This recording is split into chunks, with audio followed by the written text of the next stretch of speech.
Welcome to the weekly Humanist Exploration from the Humanist Association of San Diego. The other day was the National Day of Prayer. Today is the National Day of Reason. The National Day of Reason marks the secular humanist response to the National Day of Prayer. As such, we look at the separation of church and state, its historical facets, its long-term implications, and the impacts and implications of what's happening today. There will be some video, there will be discussion, and as always, I hope that we generate far more questions than we pose. That is the point of today. That is the point of any exploration, is to generate more questions than you pose. And here we are. All right, can everyone see the screen? Cool, great. Today is One Nation, Not Under God, the National Day of Reason, brought to you by the Secular Policy Institute and Humanist San Diego. We're going to talk about Christian nation, secular state, the way things are supposed to be, how things are unfolding right now under the current regime of Donald John Trump and his 47th presidential administration, and what we can do about it. These are humanist explorations. Every Sunday at 2 p.m. Pacific, we dive into a topic. We go deep, we go broad, and we try to understand the nuance and particular contexts that are often overlooked in regular discourse. This is also a time for us to learn, and most importantly, for us to explore. And by exploration, I hope that we can generate more questions than are posed at the meeting. I hope that we can come to some interesting conclusions and make each other think. Today is a day to review the past, put it in context, and understand possible impacts and implications on the future. Religion and politics have made a significant turn to the right, pun intended, in recent time. As such, it might be difficult to understand what is going on. And much like the metaphor of putting the frog in the pot, turning the heat on and boiling the pot slowly versus tossing the frog into the boiling water itself, one might result in indifference, passivity, and a general ambivalence to things being the course as usual. If we had certain things happening now that were out of nowhere that had not happened before, there would be a bigger response to it. But unfortunately, in the last 70 years in this country, we have seen a huge drive to blend religion and politics in the United States, from the American Manufacturing Association tying itself with filmmakers like Cecil B. DeMille to put out movies like The Robe, The Ten Commandments, The Greatest Story Ever Told, putting and erecting Ten Commandment monuments on public property, looking at how it evolved to undermine the social gospel of the 1930s and the National Industrial Recovery Act under Franklin Roosevelt, where the idea was government is supposed to be there to elevate society as all boats float higher in a rising tide, to the idea that if you give a man a fish, he is going to be spoiled. And if he doesn't pay for you to teach him to fish, he's taking advantage of you. We had individualism creeping into evangelical Christianity. We saw it merge starkly in politics beyond the Red Scare in terms of abortion, gay rights, et cetera, et cetera. We've got all the nastiness of evangelical Christianity and none of the good stuff, none of the charity, none of the poverty. Well, you have plenty of poverty, but it's not from the people who with power. So we've gotten none of the good stuff from evangelical Christianity and all the garbage. And with this, we are seeing the strongest blending of religion and government in our country's history. It's shocking. And while we have experienced the gradual creep of religion and government coming together, this, if you were aware of it, would feel like you were a frog not boiling over time, but being tossed from a simmering pot to a roiling boil. you're in the pan and into the fire. Our responsibility is to look at context and have vigilance because our democracy is at stake. We have some people on the chat with us today. And as we go through, if you have thoughts, if you have questions, feel free to shout them out. We have Carrie, Carolyn, Ed, and other people are going to pop in as we go along. The other day, the first Thursday in May, is marked as the National Day of Prayer. The National Day of Prayer was codified by Congress in 1952 as a time for Americans to turn to God in prayer and meditation. Of course, like I said a moment ago, we saw this creeping in. Eisenhower famously said, America makes no sense whatsoever unless founded on a firm belief in a religion, and I don't care what that is. He was a Presbyterian, but the evangelicals were the beneficiaries. We also saw God being placed on the currency and in the Pledge of Allegiance. Several decades before, 40 years prior, in the 1900s, then President Theodore Roosevelt was asked the question, should we include God on the currency? And Roosevelt, being a deeply religious man, said, no, that trivializes religion. In 2003, 51 years after the inception of the National Day of Prayer, the Washington area secular humanists, WASH, and the American Humanist Association founded the National Day of Reason in response. This, of course, none of these are associated with the National Prayer Breakfast. That's an entirely different thing with a whole host of other concerning attributes. I pose questions at the start of these meetings. What is a nation state? What is the quote unquote American nation? What is the proper place of religion in public life? How has this changed over time, and what is happening now? Take a moment to consider these questions. We will be coming back to them.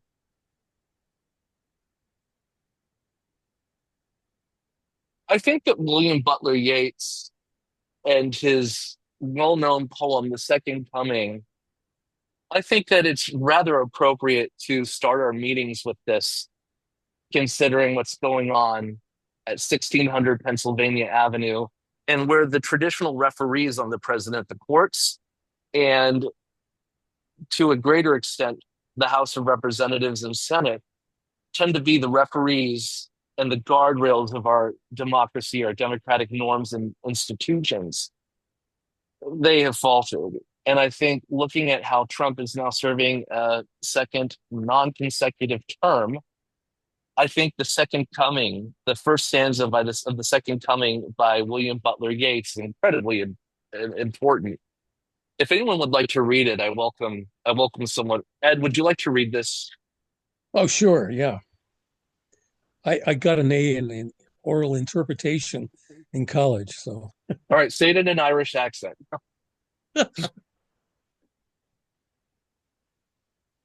All right, is it going to be on the screen? The text?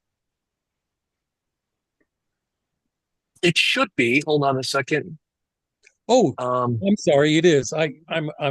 My brain just took a fart. Okay, I'm sorry.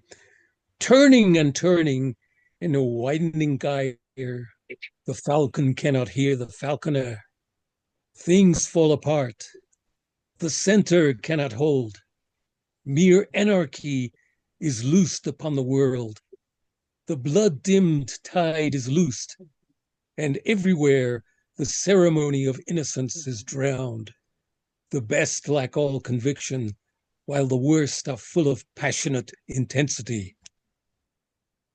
Those last two lines in that stanza, I think, are quite evocative of what's happening right now. The best lack all conviction, while the worst are full of passionate intensity. It's quite evocative. All right, here we are. Last week, I covered this book by Ziblatt and Levitsky, How Democracies Die. We're talking about the health of our country, the heart of which is a pluralistic secular democracy, secular representative democracy, and looking at how democracies die. Levitt and Ziblatt say that the thing that preserves a democracy are guardrails, and those guardrails are composed of democratic norms. The democratic norms, in particular, are mutual toleration and forbearance. These are the sides of a coin that's flipping well, and that's being the loyal opposition. And once you have power, not being a sore winner, ruling with wisdom and decorum, having a discretion and to be able to understand that if you go full bore, it's more destructive than helpful. And that you might not be in power in a few months, and you don't want the other team to run roughshod over you. As such, we see a whittling down and an erosion of our fundamental guides of our democracy. We're talking today about the Christian nation and the secular state. We're going to go into what the nation is. We're going to go into what a state is, and then we'll have a discussion and we'll explore it. This is the historical side, and then we will go into the contemporary issues at play. Hold on. I need to make sure that I shared my sound for this to work. Give me perfect.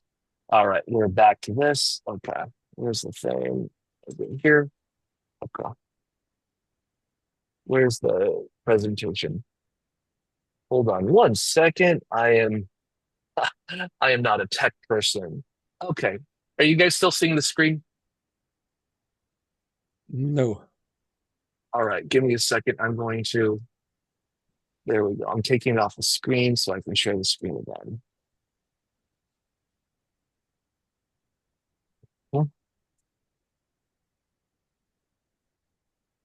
There we go. All right. All right, and you can see it? Yes? Hold it. Yes. Cool. Here we are.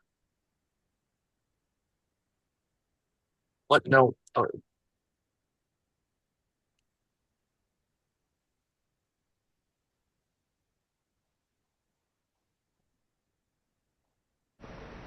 I believe in an America where the separation of church and state is absolute, where no Catholic prelate would tell the president, should he be Catholic, how to act, and no Protestant minister would tell his parishioners for whom to vote, where no church or church school is granted any public funds or political preference, and where no man is denied public office merely because his religion differs from the president who might appoint him or the people who might elect him.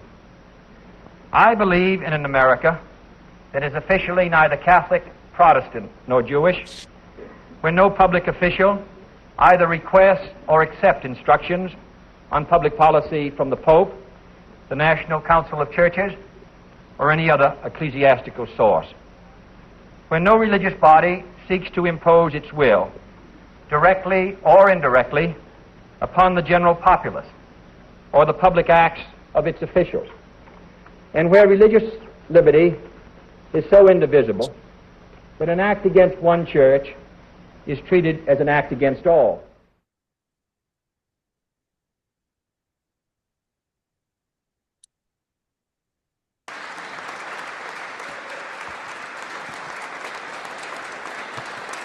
From the earliest days of our republic, faith in God has always been the ultimate source of the strength that beats in the hearts of our nation. We have to bring religion back. We have to bring it back much stronger. It's one of the biggest problems that we've had over the last fairly long period of time. And if I was a little more than that 90-degree angle, it would be no good. And if I was a little less, it would be no good. It had to be perfect. The thing went right along the edge. It didn't affect my hair. Can you believe that? Might have touched it, but not where it counts. Not the skin part. But honestly, it changed something in me. I feel even stronger. I believed in God, but I feel much more strongly about it. Something happened. So, thank you. Thank you. And I really believe you can't be happy without religion, without that belief. I really believe it. I just don't see how you can be. So let's bring religion back. Let's bring God back into our lives. Thank you all very much. Thank you very much. Great honor. Thank you. Okay, Kennedy and Trump. Not Trump's Kennedy, the one that Trump's Kennedy rides on the coattails of. Any comments or considerations about the juxtaposition of JFK versus DJT? Both presidents were shot in the head, and we were far worse off for the former rather than the latter. Well, yeah, I'm going to say that King Donald here, he's the king of all the hypocrites and liars and sociopaths. He doesn't believe a quintessential fraction of what he's saying. He just knows how to BS himself in front of the audience. And he's about as religious as a lava rock. But that's the state of politics today. Well, lava rock was actually transformed. Welcome, Mickey.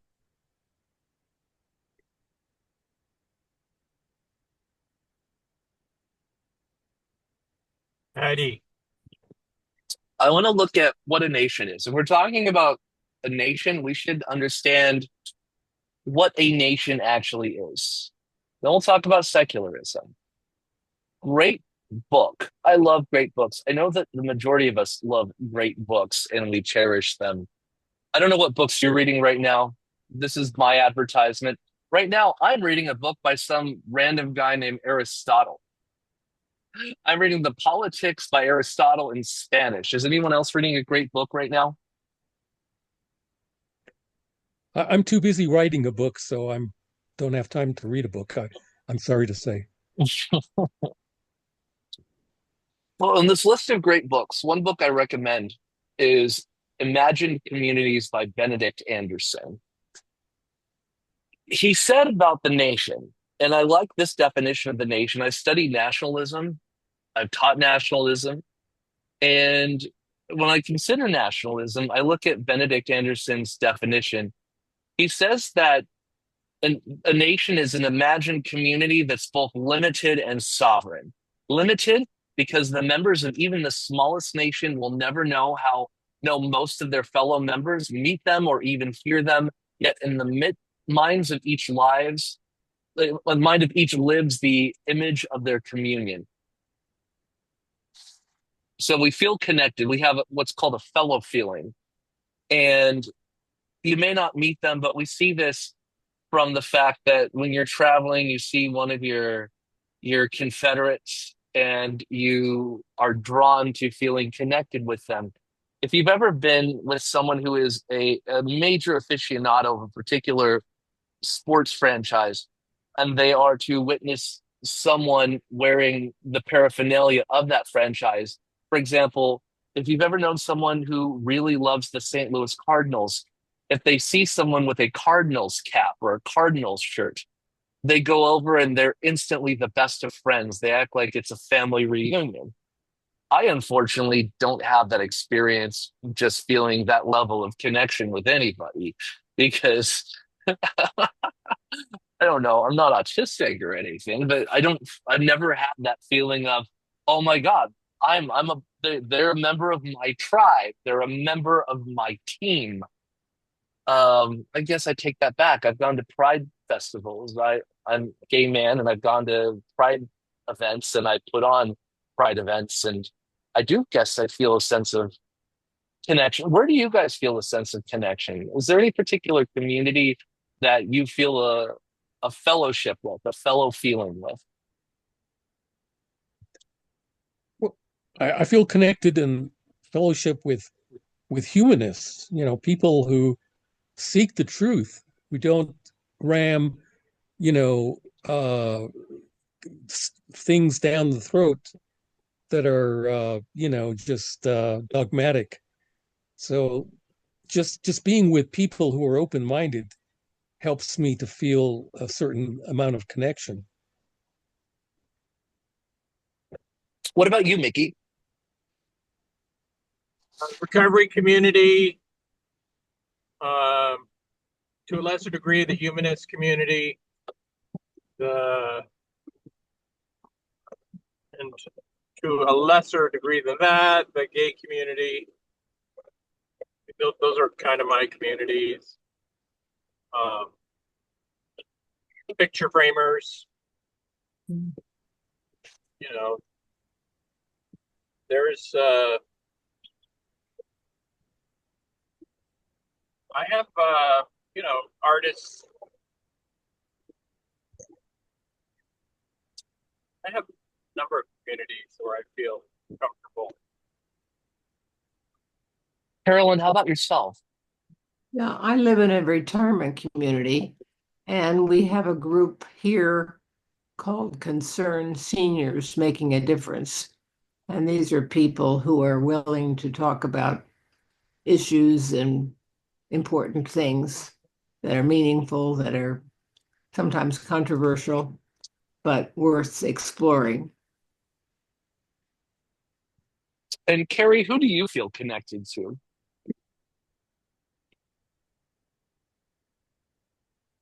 Okay. Well, obviously, you and I have a connection, and so we have these groups that we connect with, and I have, certain.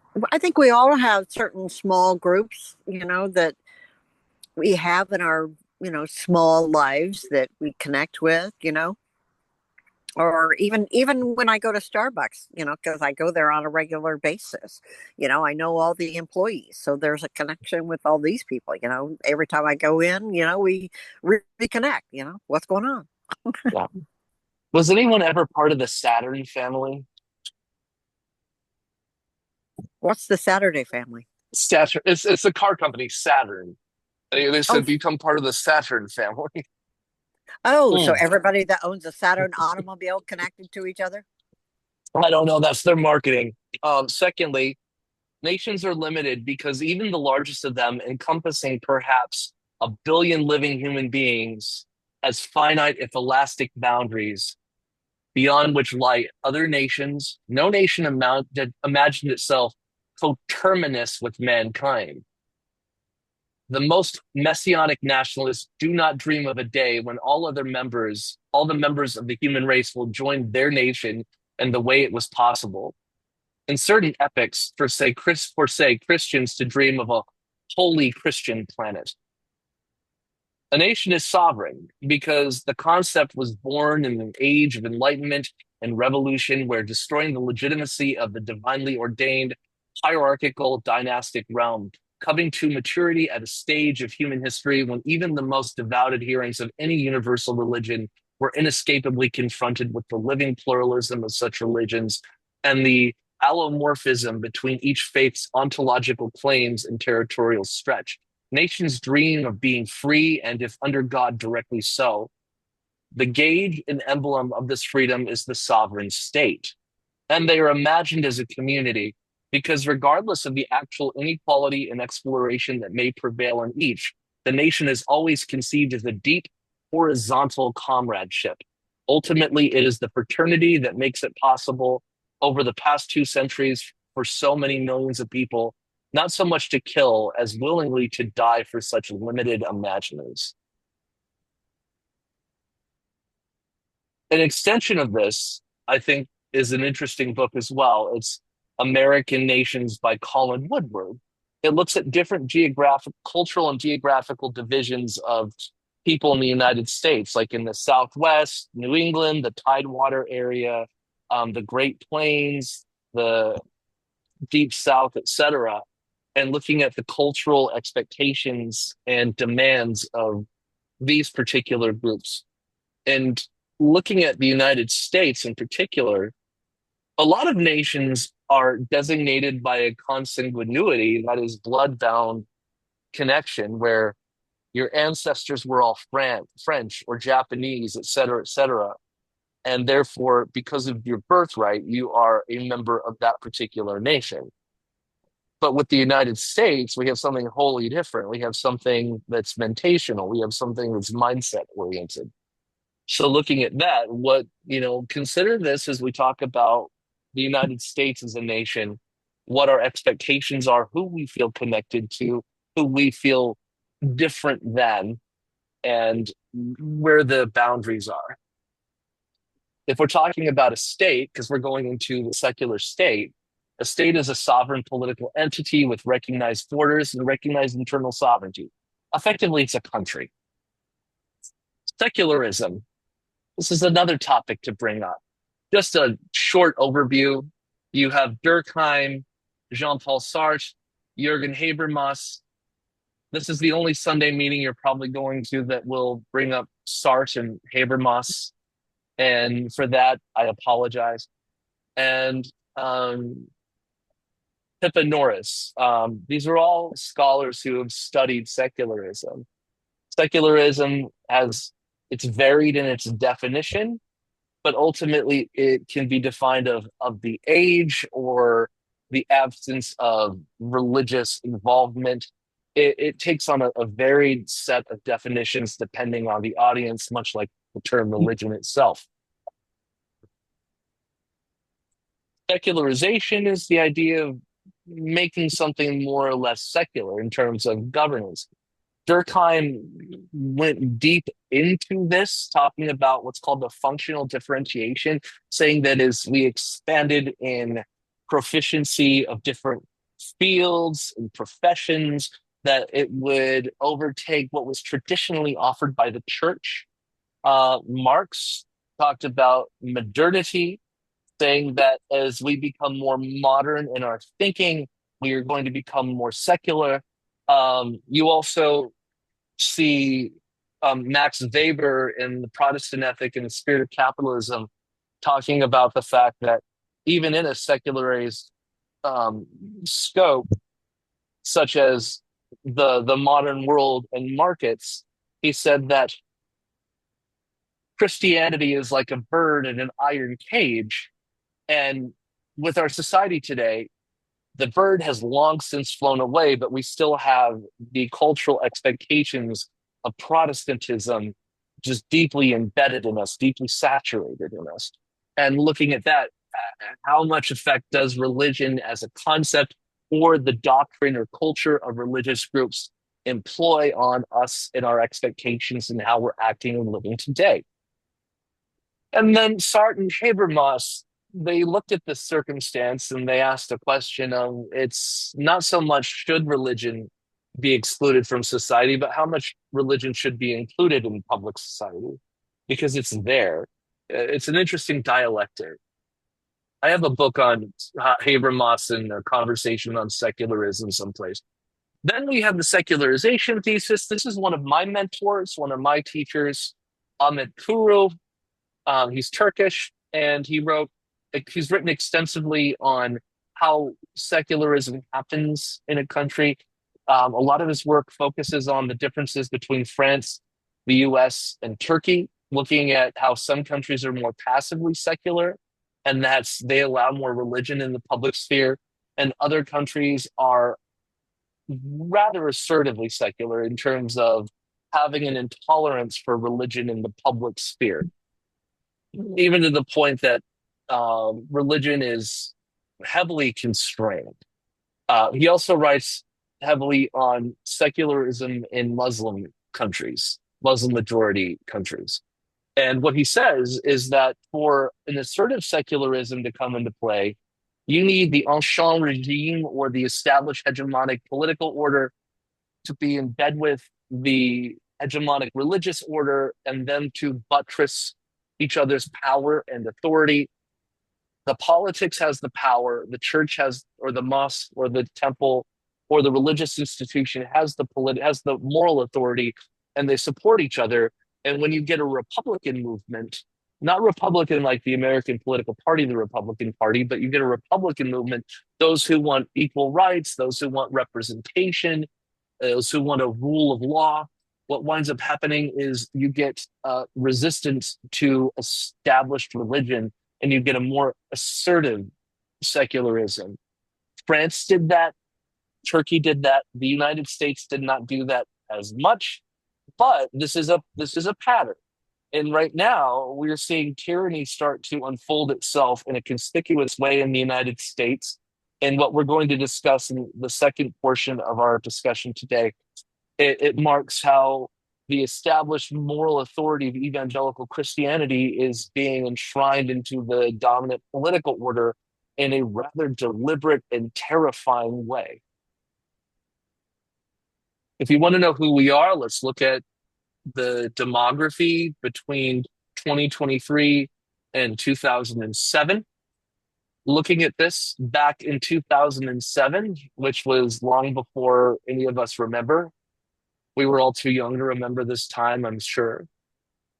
In 2007, 78% of the country was self-ascribed to be Christian. On a survey, they would put that they were Christian. This could be anything from mainline Protestants to Latter-day Saints to Catholics to non-denominational evangelicals. And 16% were people who were not religiously affiliated. These are people, for the most part, the majority of them were, 80% of them were people who were spiritual but not religiously observant of a particular denomination. This is still about the same percentage, the same ratio, but we have expanded.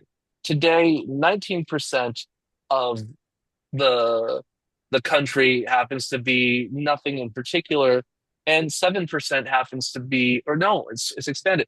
11% happens to be atheist or agnostic.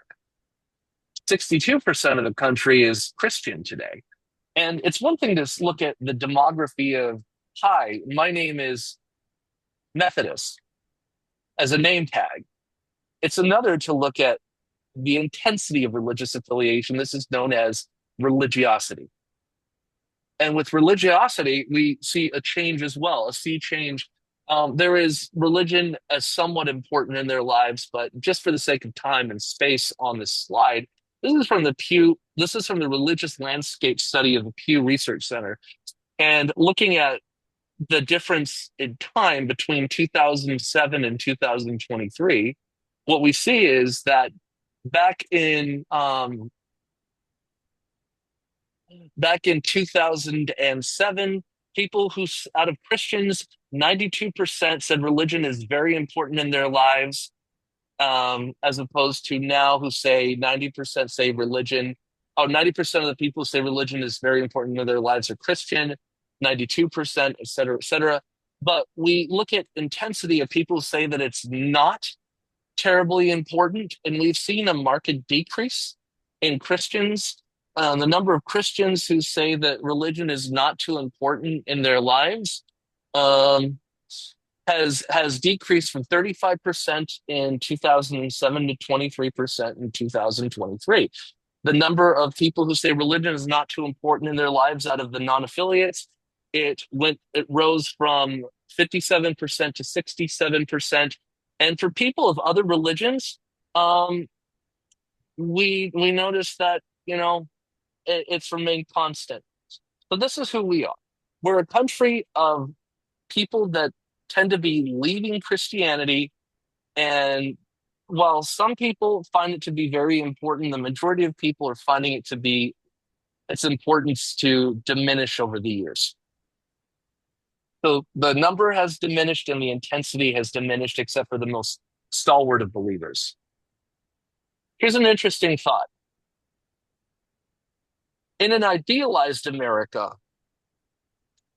what would a Christian nation look like? And what does it look like today? What is the fever dream of Paula White and Franklin Graham? What are the expectations, customs, common experience, art and metaphor, culture? What is the idealized Christian nation? And by this, I mean the evangelical portrayal. So we look at Kent Hovind, we look at Paula White, we look at Joel Osteen, they disagree fundamentally on certain things, but we look at these individuals, especially the ones who were advising the president. according Okay, to the, oh, go ahead. oh, Sorry, go ahead, Carrie. well, I was going to say I have an interesting observation. Hmm. Um, and that obviously the because kind of where my book coincides, but the workers are obviously at a center of attention at the moment. And so what's interesting is that if you recall, and because mostly Christianity with their authoritarian and fascism, their MO, so to speak, is really telling people to behave and conform, uh, and adhere to the Christian thing is to work hard, and if you work hard, and you bring about your own success, if you just keep working hard throughout your life. Um, and then obviously that kind of uh, coincides with the bringing back the manufacturing thing, because that it's that message that coincides with the manufacturing uh, industry, because it's always pushing them to work hard, harder and harder. So it's kind, it pushes that slavery boundary. You know, yeah. Yeah, Did, I think you're right on the aspect of traditionalism, and that traditionalism leads to stark sex and gender hierarchies. I think that a large part of the idealized America is not just about strong hierarchies and of a dichotomous division between man and woman, which, if we look at the policies that are being propelled by this administration, trying to push back to hearken to a time when we had a strict separation of man and woman, and to the point that woman takes on a 1950s volume-laced Donna Reed cultural expectation. We see that because, as we've discussed previously, when we talk about this administration and its aversion to people who are transgender, they never talk about natal girls. They talk about natal boys. They talk about males who transition to become females, because it's seen, like in the Bible, it's seen as an inferiority for a man to betray the rest of manhood by lowering himself to be as inferior as women. It's this idea that women, I mean, I think the idea is still out there and it's still deeply held that women cause the quote unquote fall of the race, and that a man has to be in charge of the home and the hearth. Oh, the woman's in charge of the home, the man's in charge of the hearth, but the man's ultimately the arbiter of things, both at home and abroad. In looking at this expectations, we also have expectations of a strict adherence to a stark political hierarchy and authority. In those churches, you sacrifice and you give a lot to your preacher. The prosperity gospel is largely at play here. And we see this idea of centralized authority, and almost to the point of tyranny. And I think that there's nothing better for a psychological and cultural model for people to anchor themselves to if you want to be a dictator or king than to be a national megachurch pastor. I think that that's what they're doing with Donald Trump. The common experience is to have an expectation that everyone is Christian and that everyone will want to be Christian, and this is the way of the land. In art, in metaphor, to avoid modern art as a corrupting influence, metaphor, um, maintaining our common scope of regular biblical metaphors that we have in our language. It's either Shakespeare or the Bible, which gave us a lot of our metaphorical leanings, but also going even deeper. Like when they refer to Donald Trump, they referred to him as Cyrus the Great, a sinner king that did a lot of good things. So we allow him to do his business. De facto America I think that there's a large section that this is attractive to, that can be easily seduced by these ideas. But at the same time, we have a competition for power and authority. We have we have long, deep-seated leanings towards resisting authority, which it's really interesting to note that the people who it just seems like, I don't have the numbers, the data in front of me, but it just gives the appearance that the people who constantly warned us about the encroachment and tyranny of the left have have been an unabashed supporter, and they've demanded tyranny from the right. They're demanding tyranny.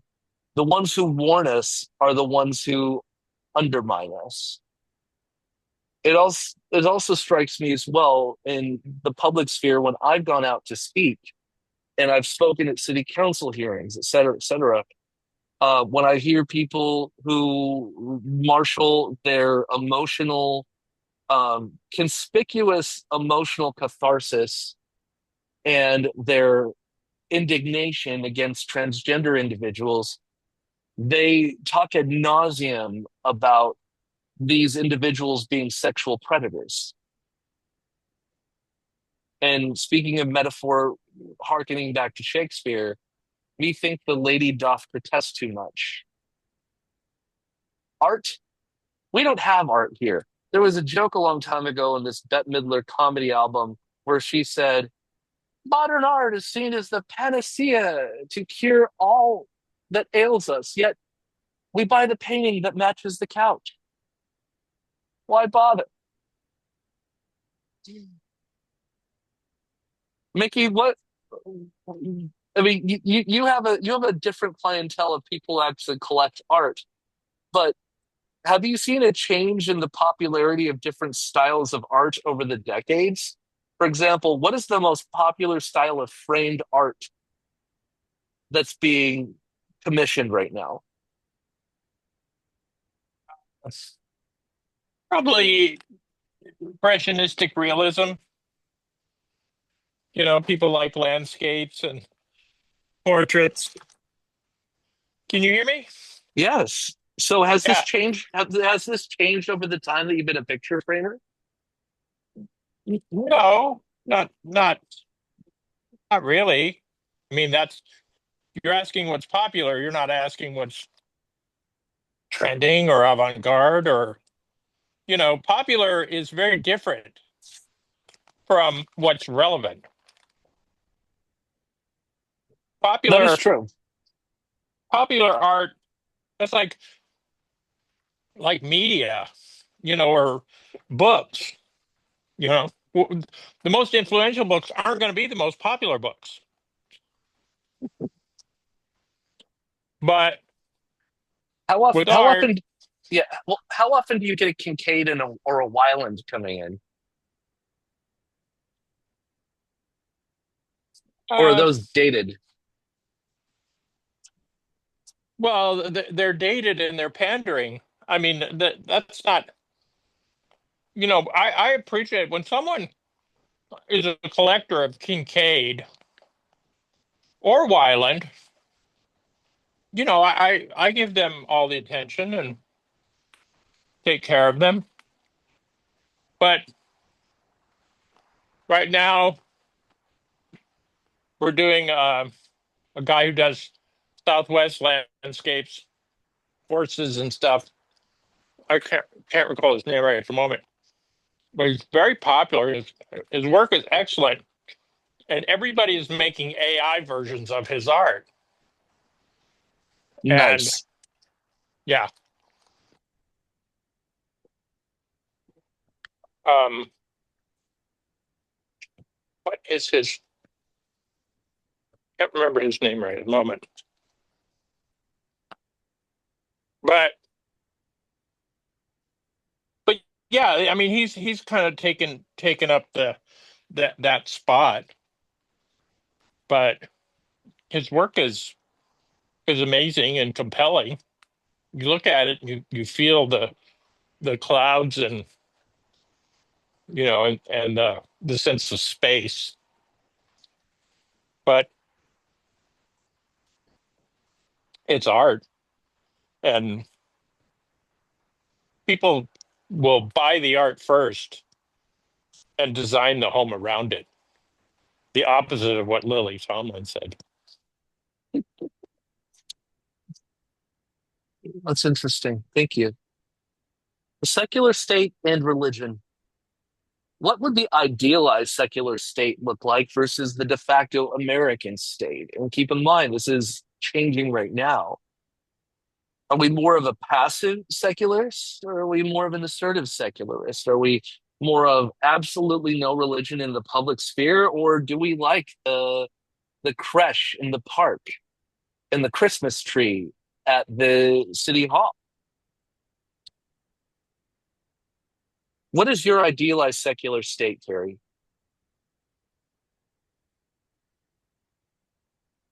My ideal secular state. Huh.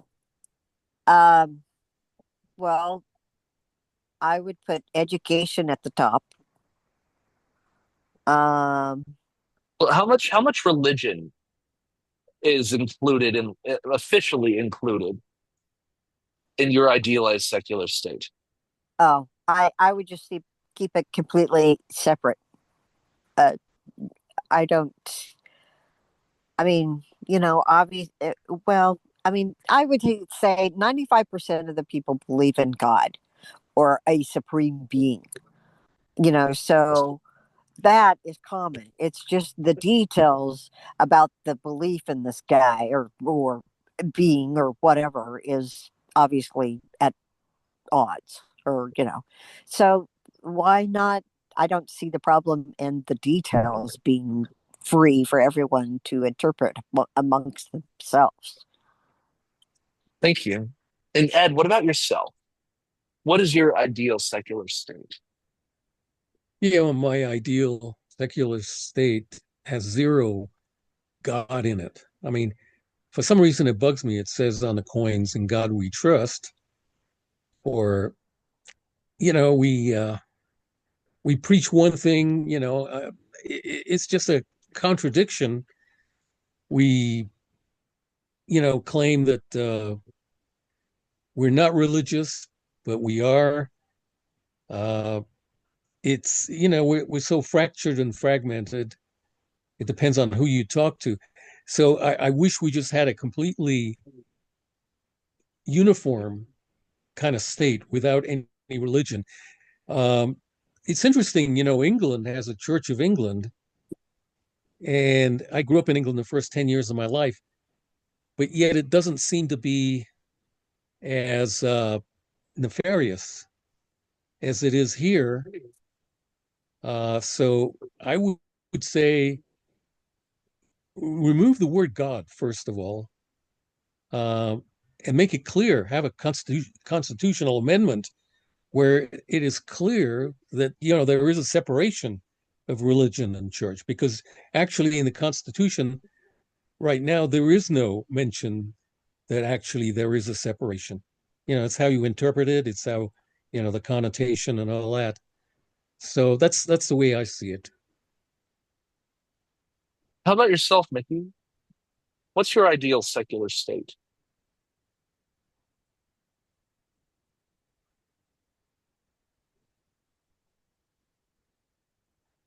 You're muted.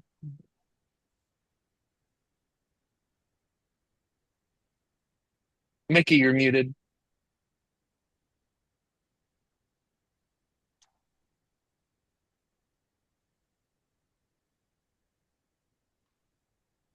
You're still muted, Mickey. We need a lip reader. No. We can come back. I think in my idealized secular state, because I've worked in government, I've been involved in civic groups, I've been an activist. I think we need an assertive series of policies that maintain a neutrality towards religion, because what we can see in a lot of different places is that one particular religion might members of a particular religious group might suffer adverse consequences, like in Myanmar, for example, where a few years ago the government required governmental permission to convert to Islam. And it put a cap on the number of children Muslim families could have. At the same time, we have the other side of the coin, which is advancing religion, which that doesn't always go very well, and it's often at the expense of marginalized communities. We're seeing that right now, and we're going to talk about the Trump administration in a few minutes. But consequently, I don't see that we absolutely need a lack of religion in the public sphere. And by this thought, which I've evolved on this thought personally, I think much like a city council might put a pride flag up during Pride Month in a district, I think that it's fine for members of a council or a legislative body or an executive of some type to give a nod of acknowledgement to a particular religious group if that particular religious group is part of the community, or a community member is heavily invested in a particular religious background. And it's perfectly fine, because much like we would give an acknowledgement to a veterans group or a wildlife conservation protection group, it just says, this is what you bring to the table, and this is what's special to you, and you add this to the broader community. So today we're going to recognize you, and we're going to recognize the contributions of your church to our community, of your conservation group to our community, of the LGBT group to our community. I think that, having some public display, if it's open and available to everyone, I think that might be permissible, but not if it's funded by the local or state or federal government, not if it's maintained by the local, federal, or state government, and if it's given a proper time duration that everyone is given. Effectively, it says that you have a lot of influence from things that you cherish that are bolstering what you bring to the table, and we're going to acknowledge you and what's special about you and what's special to you, because you're part of our broader community. And in some ways, you could say, well, that is a state respecting an establishment of religion. But at the same time, I think what it also does is it undermines the idea of giving a special privileged place, a rarefied air, or a special acknowledgement to one particular religion or religious sect over others. And it relegates, and I think properly so, it relegates a particular religious organization in a community as just one of many community groups. And that's how I see it. That if we refuse to acknowledge, we're going to lose something, because the government should be a place where we bring everything together and we fight it out and we work for what's in the best interest of everyone. And as such, I think recognizing vital institutions in a community, I think that is a quintessential part of a responsive government. Additionally, if we look at certain things like African Americans, and historically we see the Black church as being relatively influential in civil rights, the process in politics and civil rights, and especially strong for people who happen to be African American, largely in the Black community. I think that we lose context if we talk about Dr. King, but we don't acknowledge, his philosophy. And it's pluralism. I think a commitment to pluralism is what our ideal is, because if we were to deign ourselves the arbiters of what has to be excluded, then we have to go in and determine we have to come up with formulas about what gets excluded. And if you know how people act, and especially people at the different levels and levers of government, they take advantage of this. they take advantage of this. So not having prescribed religion, but allowing for an acknowledgement to religious cultural events and cultural precepts that are important to the members of the community, and then also giving a particular government sanction to having the people themselves celebrate the other members of the community, because oftentimes people get locked into their own silos and they fail to give credence or give respect to people that they find abhorrent. And if we set a government expectation of guiding the morality of the community to being one of pluralism and inclusion and learning and connecting and sharing and syncretism, I think we gain a lot from this. But then again, that's a foundational aspect of a communitarian ethos. Any thoughts on that? Yeah, that's very idealistic, and it's beautiful in theory, and I agree with you. I like that. Yeah, pluralism. It's kind of like the fabric of diversity. To me, that's another word for diversity. But acknowledging the diversity and not having any single group dominating or dictating, you know, but that's just a balance that is so hard Yeah. to achieve. Yeah. And as such, that's why I'm saying describe your ideal, describe utopia, which means it's not there. Because, like has been said, the human race is absolutely fantastic, but the people keep fucking it up. In the de facto American state, we've largely had minority religious groups being relegated to the sidelines, even in court cases that are supposed to adhere to doctrines of neutrality. For example, for the longest time, if you were a member of a non-Christian sect, the decision might not go your way as often and as frequently as a popular Christian sect. For example, as well, you have, I forget the name of this case, Catholic schools versus B something in Oklahoma, where the Catholic Church, the diocese in that area, is applying to make a public charter Catholic school. And I do have to applaud one particular person who has a conspicuously and well-known Catholic background of being part of a rather conservative Catholic group, People of Praise. Associate Justice Amy Coney Barrett has recused herself from that case. And I brought up the aspects of forbearance.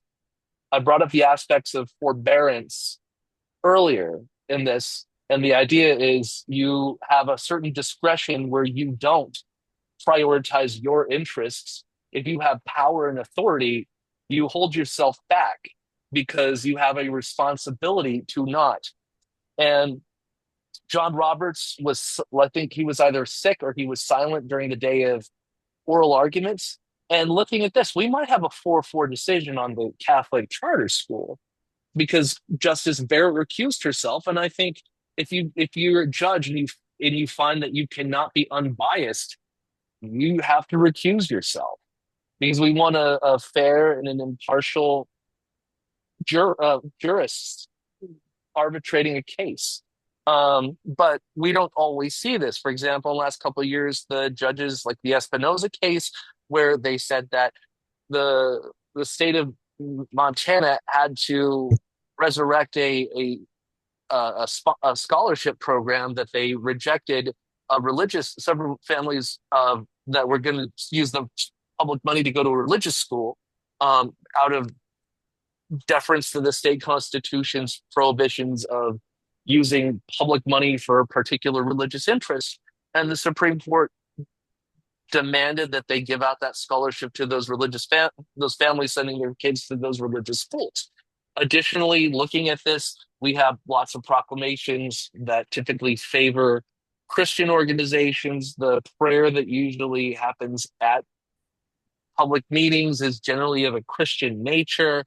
The laws in general the state religious freedom restoration or religious liberty laws tend to favor people who put their particular personal religious demands above neutral secular law that maintains a fair administration of civil rights and civil liberties policies. And the expectation that we have in an ideal secular state is that of being the idealist. You might say that I'm a dreamer, but I'm not the only one. As opposed to the expectation in the modern US de facto American state, which it's a lot of people are sick of religion and politics, but like was said in the Yeats poem earlier, that the people of good conscience are silent and the evil ones are quite passionate in their intensity. So the way things are supposed to be, the way things are supposed to be. Back in the 1780s, this was right before we had the current government. This was during the time of the Articles of Confederation. At the State House in Virginia, they were trying to pass a bill to fund religious schools with state money. And James Madison wrote a memorial and remonstrance against religious assessments. And he said, yeah, a lot of us are Christian and there's a lot of great things about Christianity, but ultimately this is about individual conscience. And when we see the state endorsing religion, lots of bad things occur. It tends to have more of a negative outcome than a positive outcome. And such, he says, because it will destroy that moderation and harmony which the forbearance of our laws to intermeddle with religion has produced among its several sects. Torrents of blood have been spilt in the old world by vain attempts of the secular arm to extinguish religious discord by prescribing all difference in religious opinion. Time at length revealed the true remedy. Every relaxation of narrow and rigorous policy, wherever it has been tried, has been found to assuage the disease. So either trying to eradicate religion in the public sphere or giving license to a particular sect, as Madison said, spilt torrents of blood. The U.S. Constitution, under the Article 6, Section 3, says that no religious test shall be given to hold trust or public office in the United States, which it almost seems like with this new commission that, I don't know if it's exactly an office, maybe a commissioner is an office, but the Religious Liberty Commission that Trump has implemented, it seems like this is a public test, and groups like FFRF, Freedom from Religion Foundation, I don't know if they're doing anything about it. I haven't looked into it, but this is something they might consider. Then we have the First Amendment. The first part of the First Amendment, Congress shall make no law respecting the establishment of religion or prohibiting the free exercise thereof. We have the Treaty of Peace and Friendship with the quote unquote Barbary States of Tripoli. And one of the clauses of this treaty with Tripoli, because we had privateers and pirates ransacking our ships and we were having a little battle with them, we made a treaty with Tripoli. And in it, one of the clauses says, when the article says, as the government of the United States of America is not in any sense founded on the Christian religion, treaties are part of the Constitution, by the way, as it has in no character of enmity against the laws, religion, or tranquility of Muslims, and as said states never have entered into any war or act of hostility against any Muslim nation, it is declared by the parties that no pretext arising from religious opinions shall ever produce an interruption of the harmony existing between the two countries. That was John Adams who signed that into law. Except for the last 40 years, precedent at the Supreme Court has usually erred on the side of keeping neutrality between the government and religion. Sometimes, like in a case about polygamy and the Mormons, the Supreme Court came out saying, no, secular law goes above religious law when it comes to things like marriage. And then we had other cases. But the weight of common law and precedents is on the side of the secularists, even though recently it's gone a little bit askew and it's run roughshod. And they always say the pendulum swings both ways, but, come on, pendulum. We have the Lemon test. This is from, all right, hold on. We have the Lemon test This is from Lemon versus Kurtzman, which was about public money being given to religious schools. And in it, this concurrence statement, it's not the holding, not the law itself, but this has been used as a guide saying that the primary purpose of a government's act must be secular in nature. It must neither advance nor inhibit religion, and it must not result in an excessive entanglement between government and religion. And this is coming up when we look at the next thing, Religious Freedom Restoration Acts. And in a moment, we'll talk about Trump. We have a great foundation to work on to understand why the situation with the Trump administration is so dastardly and terrible. But Religious Freedom Restoration Act was put into place by Congress after a series of opinions that restricted the dominance of religion in our society. Those, of course, being Employment Division versus Smith and Church of Lukumi Babalui versus Hialeah, Florida, saying that a government's action cannot overburden a person in their religious belief. It can't overly burden someone in their religious practice. And that has been used time and again over the last 30 years by the states to make it, rather than the government versus individuals, individuals can just fuck over other people with impunity. It's given license to ignore the law. So where are we at now? Welcome, Caesar. The two things we're going to talk about today about current law. The White House Office of Faith-Based Initiatives is now the White House Office of Faith. And there is an executive order eradicating anti-Christian bias. That happened in the early days of Trump 47.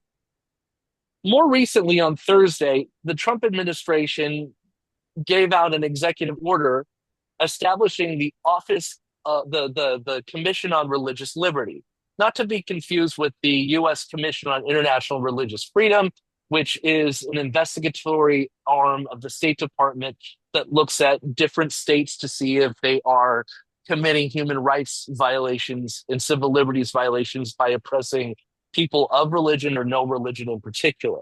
That's different. This is something brand new. And there are 12 commissioners on the Religious Liberty Commission, so effectively Trump's apostles.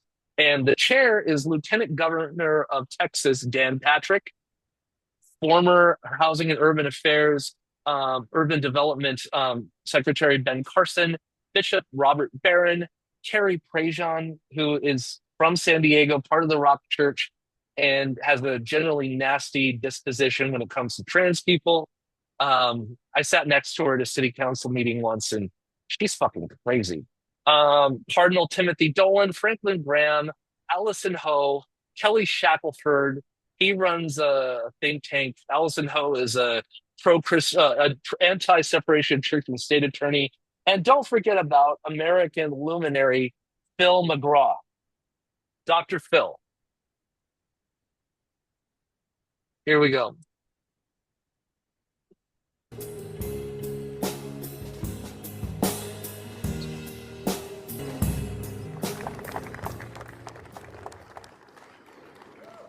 We're bringing back religion in our country, and we're bringing it back quickly and strongly.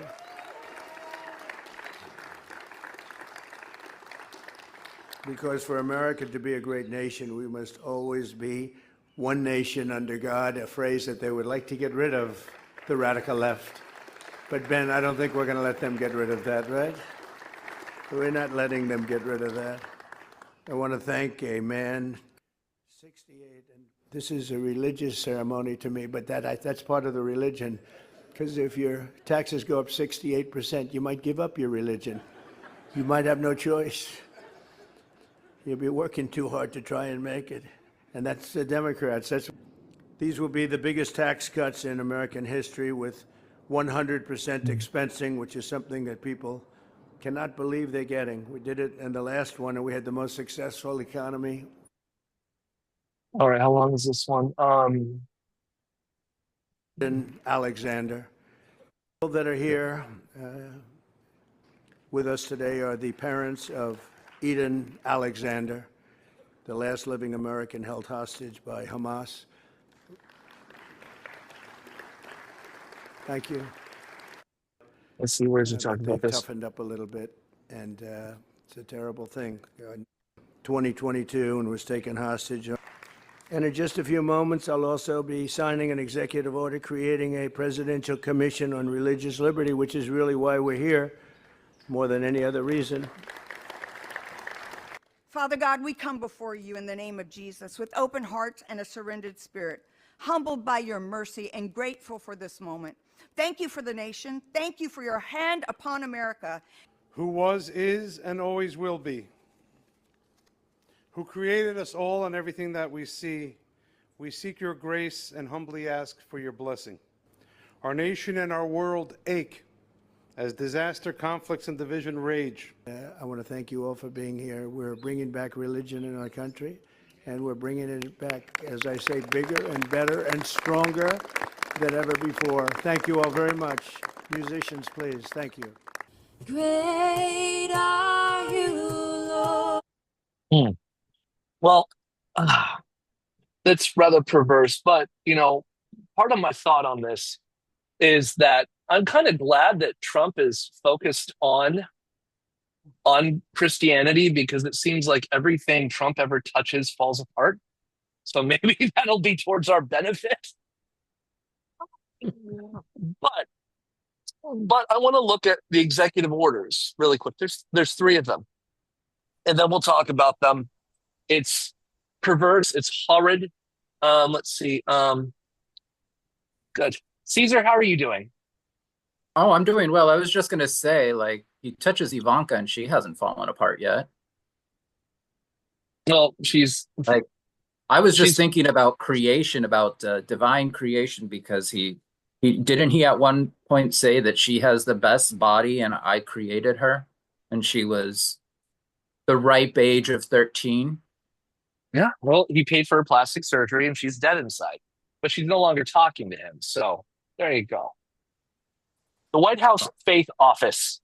We initially had one of the first executive orders under George W. Bush in 2001 was to create the White House Office of Faith-Based Community Initiatives, changed later under Obama to the White House Office of Faith-Based Community Partnerships. This was to provide grants to faith-based organizations to do social services. And it called for oversight, but there was very little oversight. And now we have the White House Office of Faith. By the authority vested in me as president by the Constitution, laws of the United States, to assist faith-based entities, community organizations, and houses of worship to strengthen American families, promote work and self-sufficiency, and protect religious liberty. It is here ordered. And the whole aspect of protecting self-sufficiency, that looks like it has its basis and roots in what we talked about earlier with the idea of the prosperity gospel and individualism and destroying social services. Because if you look at the language here, this is the language that's often used about getting rid of social services. Policy, faith-based entities, community organizations, and houses of worship have tremendous ability to serve individuals, families, and communities through means that are different than those of government, with the capacity and effectiveness to often exceeds the government. These organizations lift people up, keep families strong, and solve problems at the local level. The executive branch wants faith-based entities, community organizations, and houses of worship to the fullest extent permitted by law to compete on a level playing field for grants, contracts, programs, and other federal funding opportunities. And if we look at different situations that have gone to court, what we see is these faith-based organizations often they see that they are above the rules and regulations for hiring and firing labor standards that everyone else would otherwise be subject to, especially if you're receiving federal funds. The efforts of faith-based entities, community organizations, and houses of worship are essential to strengthening families and revitalizing communities, and the federal government welcomes. And keep in mind, when they're saying families, they're not referring to every type of family. They're referring to one particular type of family with one particular type of set of parents. And that wife is not allowed to ask questions in church, but she may ask questions of her husband at home. He may answer them. So we have basically setting up an office to make sure that Christian organizations get federal funds without the liability of losing their tax exempt status for breaking with the tradition of abiding by civil rights, law, and liberties. Um, from time to time, they'll consult with and seek information from experts in various faith and community leaders. And I'm hearkening to this and going hard on this because I'm going to show that clip from John Kennedy in a little bit where he talks about this as well. These experts and leaders shall be identified based on their expertise in broad range of ideas, which include faith-based entities, community organizations. Basically, we want Christian clergy, lifting up individuals through work and self-sufficiency, defending religious liberty. That's what I'm talking about violating the threshold of things that would cause you to lose your tax exempt status, combating anti-Semitic, anti-Christian, and additional forms of anti-religious bias, promoting foster care and adoption programs in partnership with faith-based entities. And the problem here is organizations like Catholic Charities, they refuse to participate in adoptions to same-sex couples. That's what they're referring to right there. Providing wholesome and effective education. And this is the whole thing. Like, we watched that video from the Lincoln Project about the aftermath, about turning the Department of Education to the Department of American Values. What is hidden? What is encapsulated? This is a question for all of you. What is encapsulated by this title of providing wholesome and effective education? What sticks out to you about that? Don't have my kids read no gay books. Yes. Don't try to teach me about alternative families. Right. I just had that argument with my Facebook friends.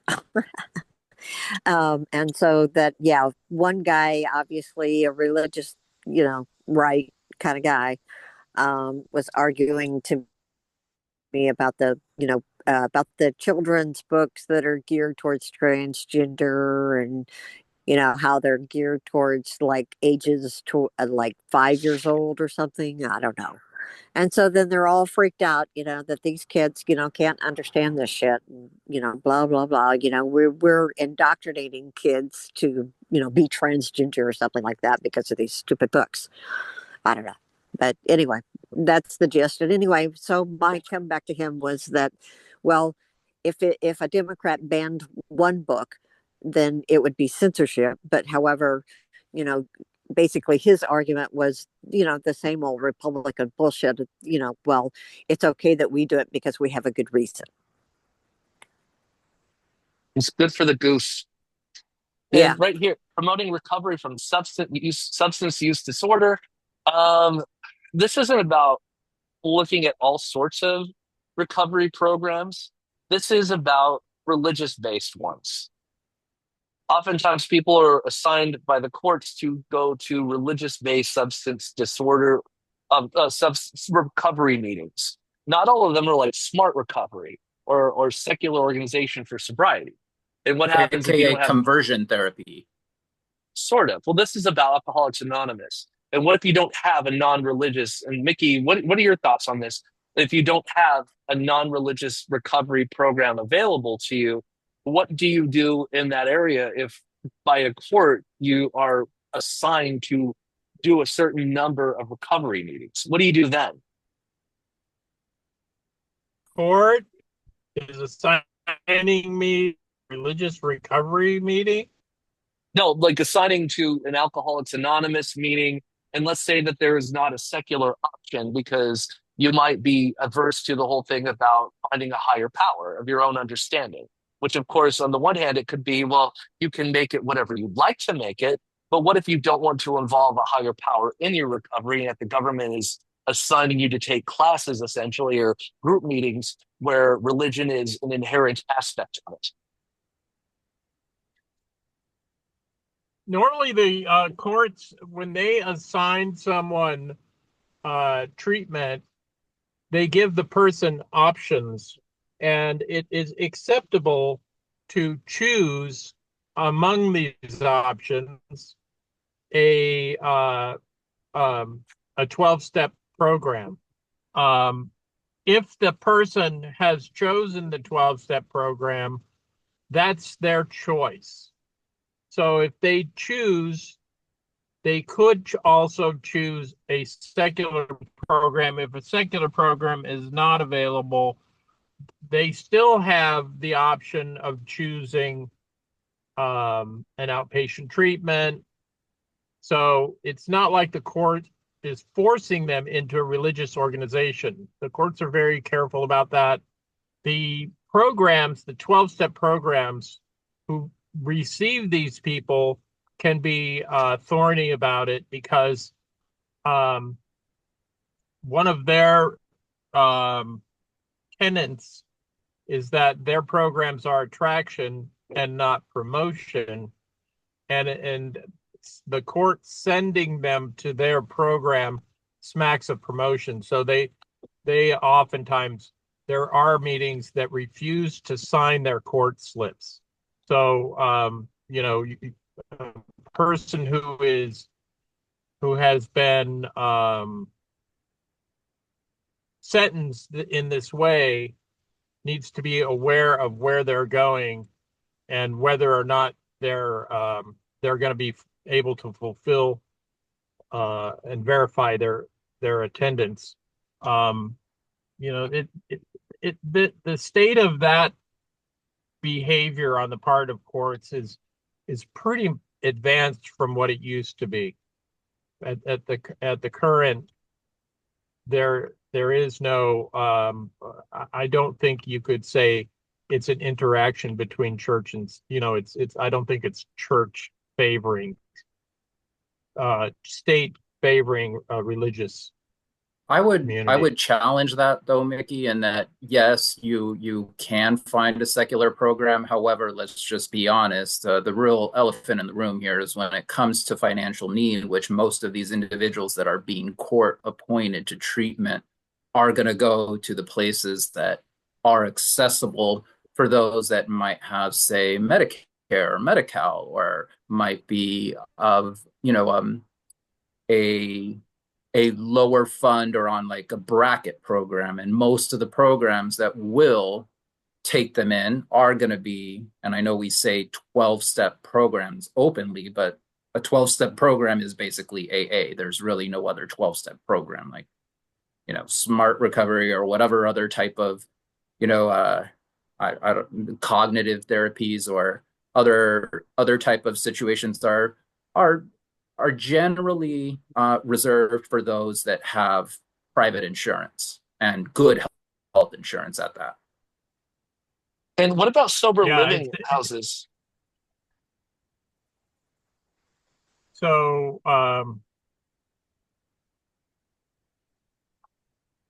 sober living is not sober living is sober living. I mean, it's just a contract in a residential multi-person residential facility. It requires an overseer and a contract between the resident and the house that precludes their right to housing. So it's kind of like a Fourth Amendment waiver. If they drink, they don't have to be given a 30-day notice, or if they violate the terms of the agreement, they can be locked out immediately. So that's the legal definition of sober living. It is also not there are some houses that may be more strongly religious than others, but they are generally tolerant or laissez-faire about a person's religiosity. It's also not an instance where the courts or state are involved in a religious organization. Gotcha. And there is a very, very active and growing community of secular 12-step organizations at present. Wow. Okay. I just noticed something. Sorry to interrupt. I just noticed something that I typically have not seen on a social media share link, but the White House has shared this on Truth Social. Jesus Christ. Facebook. You can share it on LinkedIn, X, Facebook, and Truth Social. A lot of this results in looking at not restricting religious organizations from public money, even if there are state and federal requirements that say that you cannot use it. You can use it in a secular capacity, but not proselytize with it. And if we look at the rise of the religious right, not necessarily the evangelical rise in this country, the rise of the religious right is largely a response to Jimmy Carter and his administration and his Supreme Court, because Bob Jones University had an anti-interracial dating policy, and they were losing their tax exempt status, and that really consolidated the religious right. So most of the things that you see in this are to basically be an institutional in-house committee to say, listen, while you might be afraid of losing of not getting this federal money, well, you're afraid that you might not, or even losing your tax exempt status if you don't provide the same conditions or remuneration, et cetera, for men and women, or you have an interracial policy against interracial dating, or you have policies to forbid the hiring of a gay or lesbian or trans person. You know what? We have a White House office readily available for you to call in to advise you on how to keep federal money, even if the law says that you shouldn't have it, because you're using it primarily for the purpose of proselytizing, number one. And secondly, in the process of that, you're no longer following established civil liberty and civil rights laws. And this is what this essentially is. It's saying, look at the benefit we're giving you. We are giving you help to make sure that this happens. Additionally, the White House Office of Eradicating Anti-Christian Bias, this effectively, federal laws like Religious Freedom Restoration Act, as amended, further prohibit government interference with America's rights to exercise their religion, but that's only to a point. That's only to a point. This is not about saying that if you're running a business that has public accommodation, or you're hiring and firing people, and you're doing so in a public capacity, wanting public funds, that you don't have to follow established civil rights law. Effectively, it's saying that anything that would get in the way of this is an anti-Christian bias. Yet the previous administration engaged in an egregious pattern of targeting peaceful Christians while ignoring violent anti-Christian offenses. This is coded speech for Black Lives Matter, and this is coded speech for people that would ignore civil rights law, especially when it came to LGBT people. The Biden Department of Justice sought to squelch faith in the public square by bringing federal criminal charges and obtaining in numerous cases multi-year prison sentence against nearly 24 peaceful pro-life Christians for praying and demonstrating outside abortion facilities. Okay. That doesn't seem like it actually happened in the way that was spoken about or written about there. But also this whole thing about becoming, hostile to reproductive freedom. This is what this is about. This kind of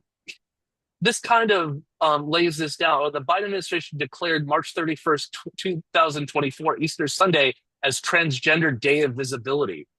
So like we talked about earlier with pluralism, the Biden Department of Education sought to repeal religious liberty protections for faith-based organizations on college campuses. Well, this is putting the same requirement and threshold on religious organizations that everyone else has to follow. If we're going to be in a pluralistic representative democracy, a liberal egalitarian state, everyone needs to follow the same rules. Fairness is one of these core American values that this administration finds to be repulsive. They have an anaphylactic shock reaction to it. And Biden Department of Health and Human Services sought to drive Christians who do not conform to certain beliefs on sexual orientation and gender identity out of the foster care system. So effectively, it's like they would not let same-sex couples foster a kid. And talking to the medical establishment, talking to the psychological establishment, psychiatric establishment, there's no problem here. In fact, they would say, listen, the problem that exists is we have kids that don't have stable homes. not the composition of the sexual orientation or gender identity of the people running that home. We need loving homes for these kids. That's what we need. And this is talking about the Catholic Church getting pissed off that they were forced to follow what everyone else had to follow in terms of getting public money and participate in adoptions and fostering. And just if you're going to engage in working with children, you have to abide by public standards. In this atmosphere of anti-Christian government, hostility and vandalism against Christian churches and places of worship surge, with a number of such identified acts in 2023 exceeding more than 8 times the number from 2018. And it's lumping other houses of worship in with Christian churches.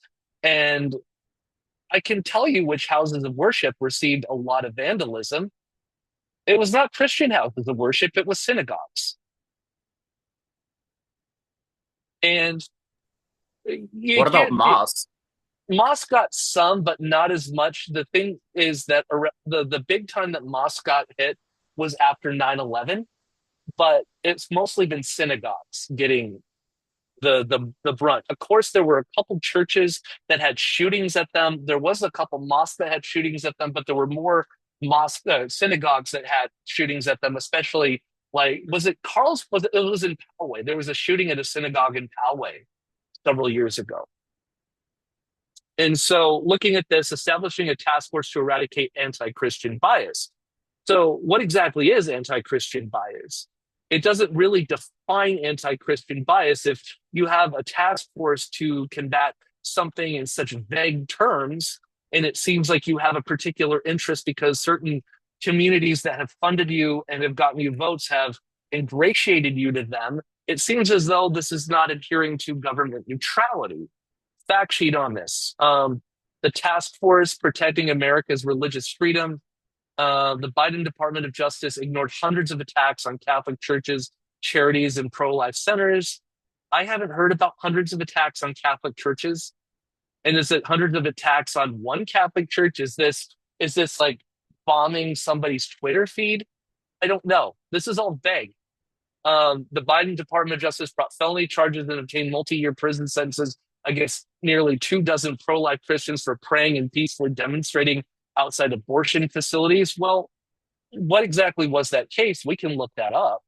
The Biden Equal Employment Opportunity Commission sought to force Christians to affirm radical transgender ideology against their faith. Well, that's not in terms of your worship sessions. Those are in terms of if you're going to be hiring people in the United States for non-clergy positions, because there are clergy exemptions for hiring and firing. But if you're going to hire people to work in a capacity where you get public money, you have to follow equal opportunity employment standards. There was a case several years ago, I forget the outcome, which a Lutheran church was trying to consider any teacher at their particular school to be a member of the clergy so they didn't have to abide by equal employment opportunity standards. And right then and there, I have to ask myself, and I hope you ask yourself as well, when we look at, for force Christians to affirm equal opportunity standards. Well, what were those equal opportunity standards? Saying you can't fire someone because they're trans. Okay, great. I'm for that. The Biden Department of Health and Human Services sought to drive Christians out of the foster care system. That was not exactly true. That was, if you're going to engage in the foster care system, you have to abide by the rules that everyone else follows. They didn't come up with rules that were markedly anti-Catholic for the sake of being anti-Catholic. What's the irony here is Biden was the second Catholic president that we've had and was a well-known, dedicated Catholic. So this is, and right here, the Biden administration declared Easter Sunday as Transgender Day of Visibility. And looking at that, did it say the Biden administration did not give a proclamation for Easter Sunday? No, it included pluralism. And right here, this is just weaponizing, as Trump said he would not weaponize his administration. This is weaponizing it to go after people who are considered undesirable. On his fourth day in office, Trump pardoned the Christians and pro-life activists who were persecuted by the Biden administration for praying and peacefully living out their faith. Last week, President Trump signed an executive order to combat anti-Semitism on our campuses and in our streets. And the thing is that it's not necessarily anti-Semitism. It's about something else entirely. Criticism of Israel. If you wanted to go after anti-Semitism, there's a lot that you could go after. And President Trump, I will create a new federal task force on fighting anti-Christian bias. So this is the fact sheet on the anti-Christian bias task force. All right. So thoughts on this? We covered a lot of ground on that right now. But what's going on with this? What are your thoughts? I want to open this up. And Ray, welcome to the chat. Good to see you.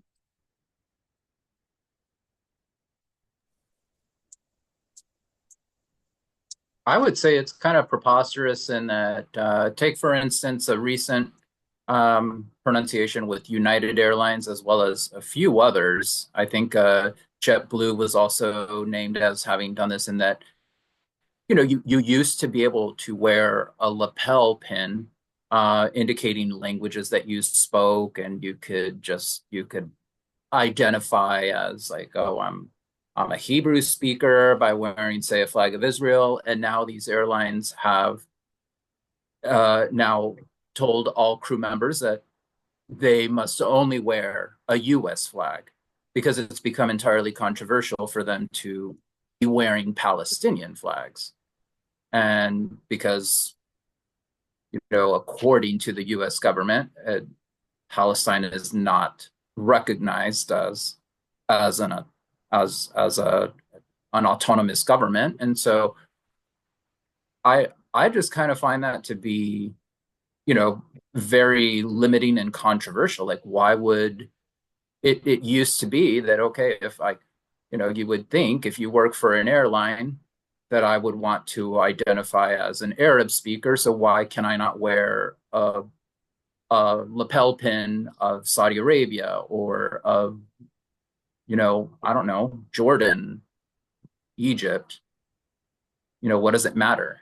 And it's just become all the more limiting, because let's just be honest, it's a way to garner in those individuals that don't have the finances or overabundance and make it seem like it's just being anti-Semitic, when it indeed is not. We're just, the underclass is being written off. Thank you. Ray, what are your thoughts? You came in a little bit later. We're talking about Trump and his focus on giving credence and comfort and advancement of his evangelical Christian posse. Can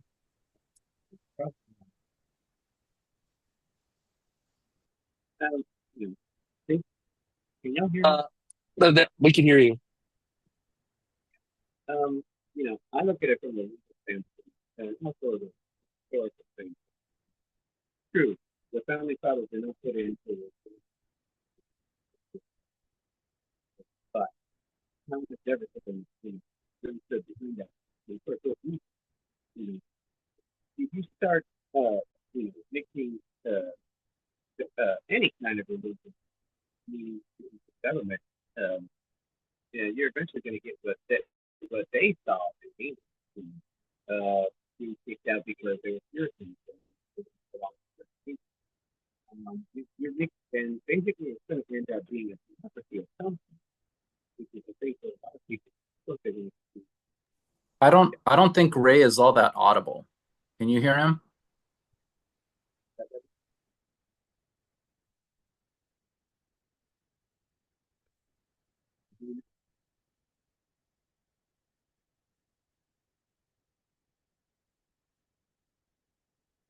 I'll continue.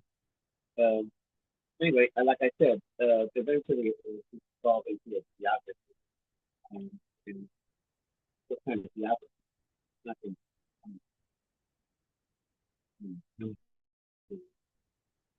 power of the president. You know,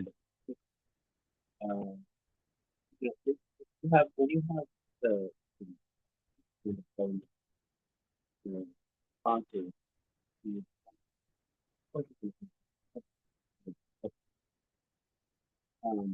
it's good to say that.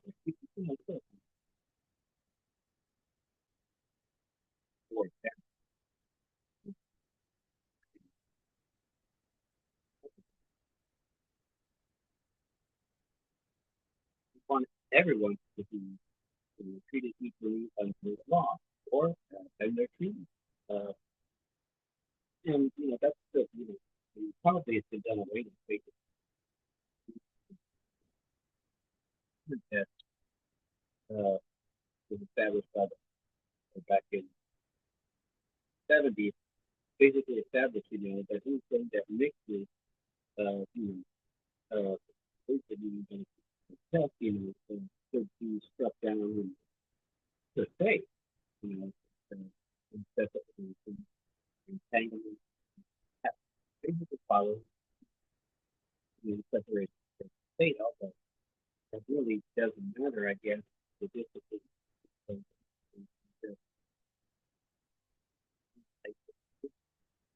It's like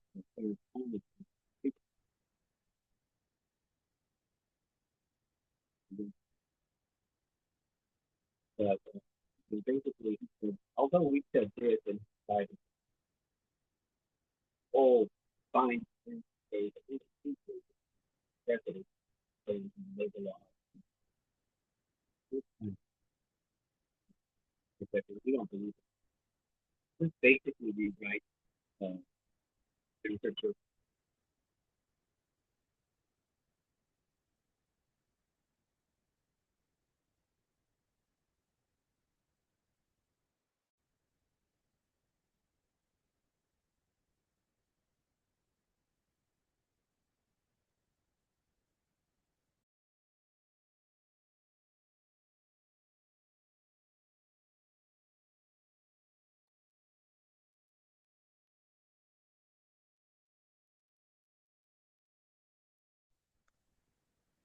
Okay, is it just me or can anybody hear this guy? Jason, your mute is on, Jason. I can't Oh, hear. sorry about that. Okay, so I muted it because I was trying to pull up a video. So Ray, sorry about that. We couldn't hear you. It was coming in like. So if you could just put your comment in the chat, and then we will read this. This one comes in from WUSA 9. Here is the peaceful abortion protesters that Trump was talking about. This is the situation in question. There is a freedom of access to clinic entrances law that was passed after the assassination of abortion doctor George Pillar. And this is what these 12 were indicted and convicted on. And it's you can't disrupt people going into an abortion clinic or harass people inside the clinic. Remembering a child alive with no anesthetic. Oh, that was in Wichita, This video wasn't was it? shot by activist group Progressive Anti-Abortion Uprising October 2020. Prosecutors say it proves they conspired to lock and block the clinic from operating, a violation of the Federal FACE Act. If found guilty, these protesters could face up to 11 years in prison. The defense counters that there was no conspiracy between Lauren Handy and her 4 co-defendants. It claims protesters used no force. Attorneys admit in court their clients trespassed and loitered at most. A patient testified protesters were pulling at her to stop her from entering the clinic. A nurse said she received a severe ankle sprain trying to keep protesters out of the clinic. Another nurse testified Lauren Handy booked an appointment under a fake name to get access into the clinic. The jury is comprised of 9 men and 3 women. Now, we heard one gasp when they watched video of that patient climbing through the clinic receptionist window because the clinic was blocked by protesters. Reporting from the U.S. District Court, Nathan. All right, so peaceful protesters who weren't breaking the law. That's what Trump is talking about. And if they're assaulting the clinic staff, trying to barge into a doctor's office, and they're blocking entrance for women who are getting medical procedures, there's a law against that. And they were convicted by a jury of their peers. So this whole thing in this religious liberty executive order, Now we know what it's talking about. And with that, it's just perverse. It's awful. Okay. And the last couple things to talk about are, where is this? Okay. So this one is establishing the Religious Liberty Commission and its 12 apostles of sorts. It shall be the policy of the executive branch to vigorously enforce the historic and robust protections for religious liberty enshrined in federal law. The founders envisioned a nation in which religious voices and views are integral to a vibrant public square and human flourishing, in which religious people and institutions are free to practice their faith without fear of discrimination or hostility from the government. But also it put a separation. Like the letter to the Baptist of Danbury, Connecticut, from Thomas Jefferson in 1803, a Christmas wish, I believe, said, well, I'll agree with your founder, Roger Williams, that we need a wall of separation between church and state to protect the garden of faith from the wilderness of the world.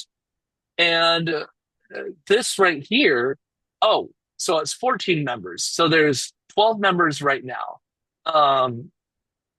An advisory board of religious leaders shall be designated by the president, shall consist of no more than 15 members. If any provision, this order application, so the president has his own little religious advisory panel. The Religious Liberty Commission will be comprised of the chairman, vice chairman. The commission will advise the White House Faith Office and Domestic Policy Council on religious liberty policies. The United States Constitution enshrines the fundamental right to religious liberty in the First Amendment. That's true. Recent federal and state policies have undermined this right by targeting conscience protections. No, we're also saying that Congress shall make no law respecting an establishment of religion, which, you could say prohibiting the free exercise thereof, but giving advancement and helping religion be religion, that's not in the Constitution. Like I said with the Lemon test earlier, but from Lemon versus Kurtzman, 1973, no, not at all. The previous administration's Department of Justice targeted peaceful Christians while ignoring violent anti-Christian offenses. They're referring to the Paulette Harlow woman and her cadre who were getting in the way of people getting medical care, and anti-Christian offenses. Violent anti-Christian offenses, those things are like Black Lives Matter. In the first term, Trump signed an executive order, yada, yada, yada. So there we go. That's what the Trump administration is doing right now. A lot of it is merely symbolic in nature, but at the same time, it's providing a bulwark to start chipping away at the separation of church and state. On to the last part of the presentation, and then we will conclude for the day. Where's the share function? There we go. Here we go. Here we are, back to this. So looking at this, the harms of this are disrupting a fine balance between the separation of church and state. Like earlier in this presentation, talking about, and for people who came in later, when we talk about Trump, I think I'll always read or have someone read the first stanza of Yeats's Second Coming, because Trump's second coming, mere anarchy is loosed upon the world. Things fall apart. The center cannot hold. The best lack all conviction, while the worst are full of passionate intensity. Looking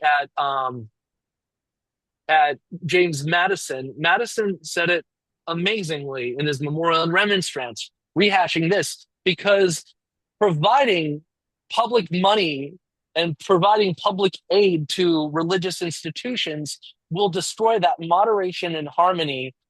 And this is where it's starting from. That's what it spoke about earlier in this essay, this remonstrance, that moderation and harmony, which the forbearance of our laws to intermeddle with religion has produced among its several sects.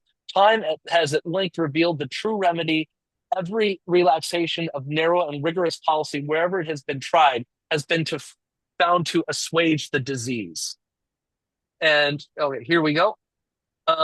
It's giving license to particular religious groups over others, and it's not presenting that mutual toleration and forbearance that we spoken at length about, that maintains the guardrails of our democratic institutions against the forays and dalliances of totalitarianism and dictatorship that we at least like to say that we're opposed to on paper. Last thing I want to bring up is this.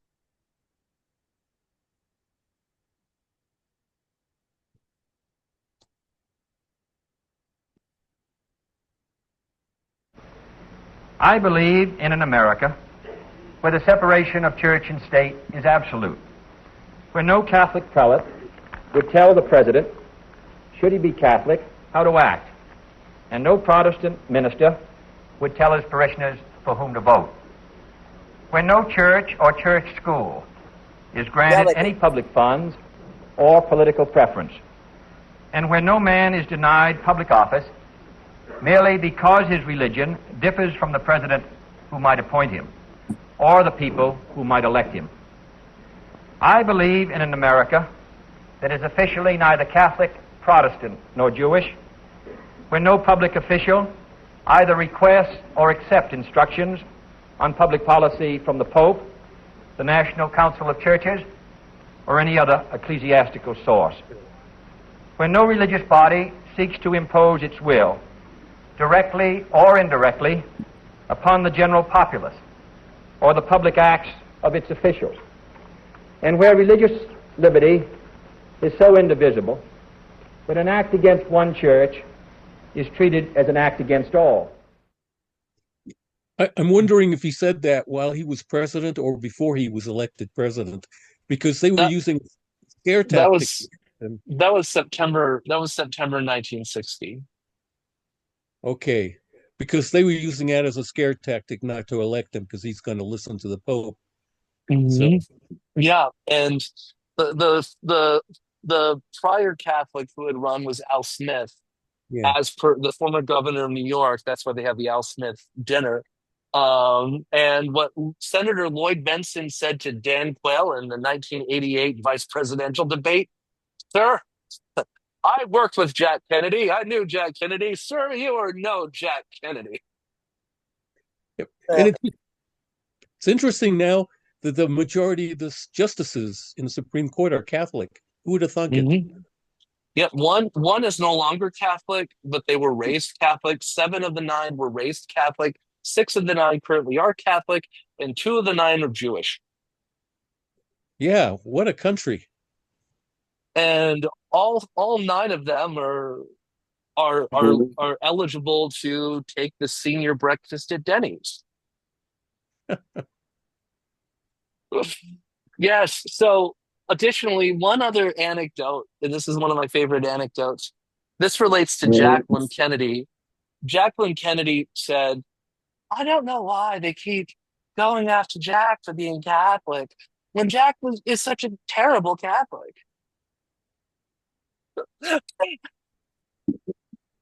How's that Boston Brahmin accent? And then the last was one, that before or after his rendezvous with Marilyn Monroe? During. So speaking of Trump, this is all about getting money. And the evangelicals have health sharing ministries, which are multi-level marketing scams to be in the healthcare industry, so they can say, put into this pile and we will pay for your healthcare. Well, here's another thing from the Fuhrer. I'm proud to be partnering with my very good friend Lee Greenwood, who doesn't love his song God Bless the USA, in connection with promoting the God Bless the USA Bible. This Bible is the King James Version and also includes our founding father documents, yes, the Constitution, which I'm fighting for every single day, very hard, to keep Americans protected. Also, the Bill of Rights, the Declaration of Independence, and the Pledge of Allegiance are all part of this God Bless the USA Bible, and it's just very important and very important to me. I want to have a lot of people have it. You have to have it for your heart, for your soul. Many of you have never read them and don't know the liberties and rights you have as Americans and how you are being threatened to lose those rights. It's happening all the time. It's a very sad thing that's going on in our country, but we're going to get it turned around.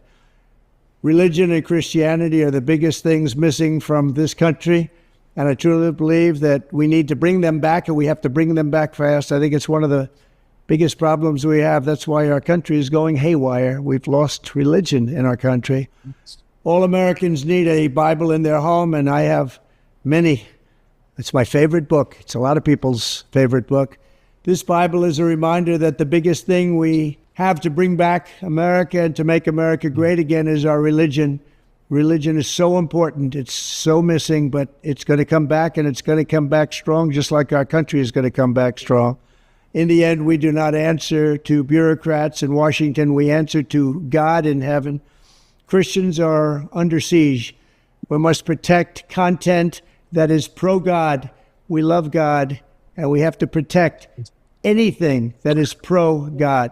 We must defend God in the public square and not allow the media or the left-wing groups to silence, censor, or discriminate against us. We have to bring Christianity back into our lives and back into what will be again a great nation. Our founding fathers did a tremendous thing when they built America on Judeo-Christian values. Now that foundation is under attack, perhaps as never before. What can we do? Stand up, speak out, and pray that God will bless America again. I'm proud to endorse and encourage you to get this Bible. We must make America pray again. Pray, get educated, get motivated, and stand with me and the legions of Americans asking God to bless our great nation, to bring our great nation back, and to make America great again. I'm proud to partner with Lee in this offering. He's a very special man, both as a talent, but maybe even more so as a human being. He's very, very special. And I think you all should get a copy of God Bless the USA Bible now and help spread our Christian values with others. There you have it. Let's make America pray again. God bless you, and God bless the USA. Amen. Well, one last video. Okay. You mentioned the Bible. You've been talking about how it's your favorite book. And you said, I think last night in Iowa, some people are surprised that you say that. I'm wondering what one or two of your most favored Bible verses are and why. I wouldn't want to get into it because to me that's very personal. You know, when I talk about the Bible, it's very personal. So I don't want to get into verses. I don't want to get into. There's no verse that means a lot to you that you think about or cite? The Bible means a lot to me, but I don't want to get into specifics. Even to cite a verse that you like? No, I don't want to do that. You're an Old Testament guy or a New Testament guy? Probably equal. I think it's just an incredible. Oh, I was going to say, shit. Like, was that the symbol for the Wu-Tang Clan? Hey, have you seen that image of himself he put on his Truth Social dressed as the Pope? Yeah. That is outrageous. Yeah.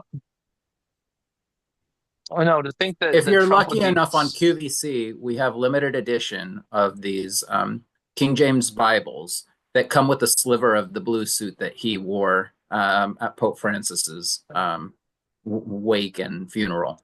So yes, we have we're allowing you to purchase at a limited time for 10 installments of $19.99. Excellent. Well, if it's only 10, all right. Can I put it on layaway? You could even we could even throw in some remnants of Trump vodka and possibly some of his infamous Omaha steaks. One of my thoughts is they've effectively anointed Trump as Christ. And I remember where that story wound up for the first Jesus. Yeah. Here's what to do about it. Get informed and make a plan. And getting informed is coming to meetings like this. Making a plan is making a plan to contact your elected officials. Making a plan to invite other people to meetings like this. Making a plan to shore up your own sense of democratic resilience against totalitarianism and tyranny. Additionally, show up and support local and national organizations. Because while you might not have the experience or you might not have the connections to make things happen, national and local organizations do. So there's one thing that we like to say when we talk about this. All right, here you go. Conclusion. They've anointed Trump as the new Jesus, and we know how that story ended. Our secular country is being damaged, but it's not too late. We can't stay silent. Call your representatives, write op-eds, come to meetings like this one, and become a regular contributor. We look for time, talent, or treasure, the 3 T's. You might not have the time to be involved, so if you don't have the time, give some skills over, volunteer in some way. Like, hey, you need a website? I'll make you a website. If you don't have time for that, you don't have the talent, just give money, because that's how things happen. Like right now, we have a bill that's coming due, the meetup.com bill. It's $179. I can't pay for that out of pocket right now because I'm kind of broke. But, things like that I've been paying for Meetup for years, and I've been paying for the Zoom every single month for years. So I put in thousands and thousands of my own dollars toward this, and, would love your help. So as we conclude and wrap this up, this was a lot of information, but it's important information. We covered the Trump administration and what's happening right now. Not a lot substantively has happened, so I can't really give you that list of substantive things, but it's the groundwork that's being laid. And when we have people like Franklin Graham, I mean, his father, Billy Graham, was a presidential advisor from time to time. But when we have the government just enlisting these conservative clergy members who are vehemently, oh, I like that, most successful snake oil salesman in U.S. history. That's correct, right? Just modeling, just like his exceptional role modeling. Yeah. So we have to get together. We have to push back. We have to educate ourselves. This is why we do things like today. Here is ways that you can donate. It's in the chat. $5, $10, $20. It helps. It really does. Additionally, we're going to go around for final thoughts, because we are now coming up to an hour of this 2 hours of this recording, and I'm going to be posting this on social media this evening. So, final thoughts. Terry, what are your final thoughts from today?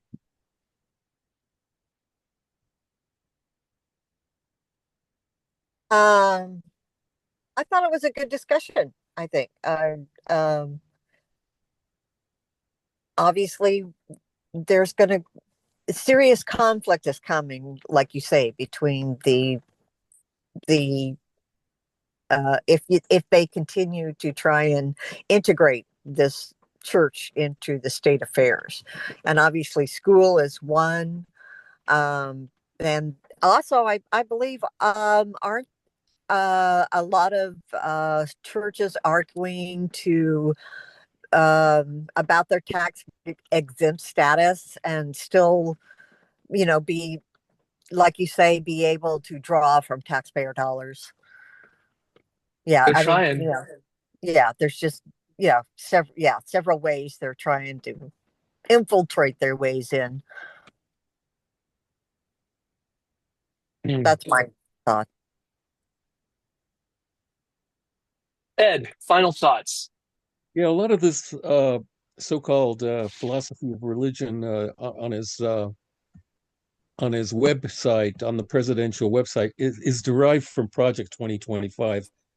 So, I don't know if I want the brain damage of reading it, but if we really want to understand what's going on, Project 2025 really explains it. Yep. Mm-hmm. We'll go over that. Ray, let's see if we can hear you this time. If not, put your comment in the chat.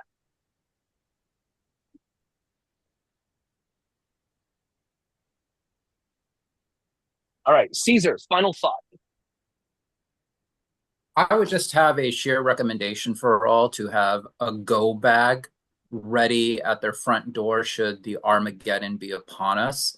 And just make sure that you have a good solid pair of sandals or running shoes as to not, disturb your osteoporotic condition with the bone spurs.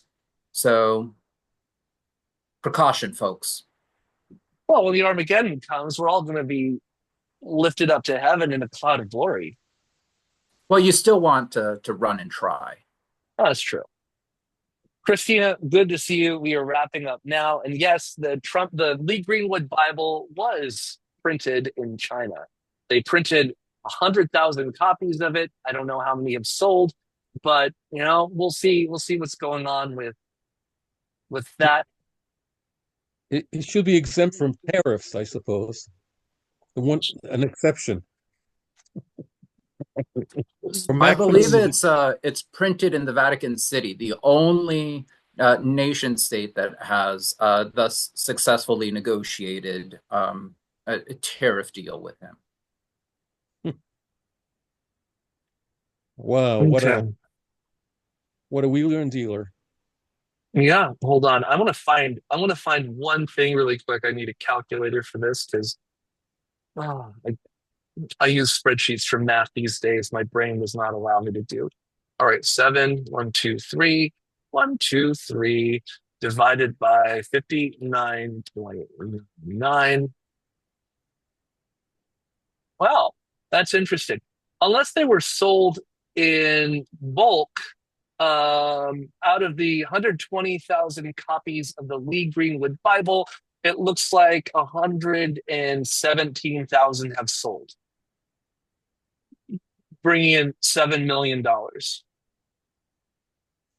So we have 170 some odd thousand very gullible people in this world. What a racket!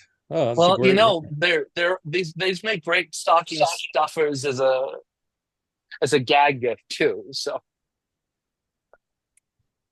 I just want a name list so that I could completely disassociate from anyone that has purchased one. Oh my good Lord. But good. All right, everyone. We had a great chat. Thank you so much. We're going to be back next week with the same thing. For Mother's Day, the topic is, what is a woman? Anyway, thank you so much. We had a great chat today. Stay tuned, stand back, stand by, and let's defend our democracy.